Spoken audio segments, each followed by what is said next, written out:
How do we develop lightness in our horse? Well, one place I'd like to start with that is thinking about how little can it take to get your horse to do your thing that you're asking him to do. Do you have to use a lot to get him to move? Do you have to do a big thing, a big physical thing to get him to go? If you find yourself getting to where you're frustrated or you're being reactive, you're probably going to cause your horse to be reactive too. So I like to think about asking my horse with something very light to get a change. I'd like my whole ride to be such that you can barely see what I do to get my horse to do something.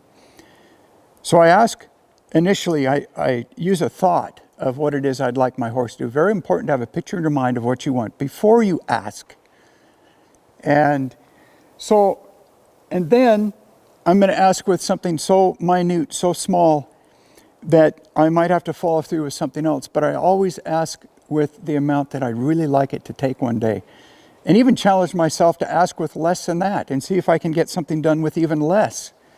So I'm ready to help him do my movement for me by asking with more, but I'm not going to start with more. I'm going to start with less. I'll give you an example here. And you've seen this before, and you've seen it before. You'll see it again on this horse. I'm going to think about him bringing his head to me here. Now that didn't take much. Very little.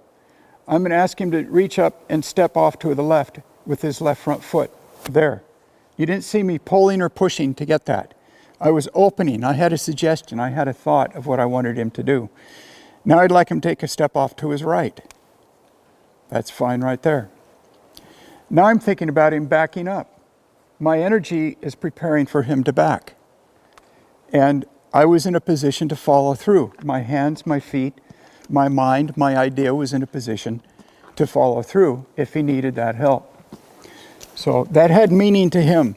And that's where lightness begins. It starts right here in our groundwork, and we'll take it right on into our ridden work as well. So hopefully that helps. A little tidbit on how to use lightness, how to develop lightness in your horse. Thanks for watching.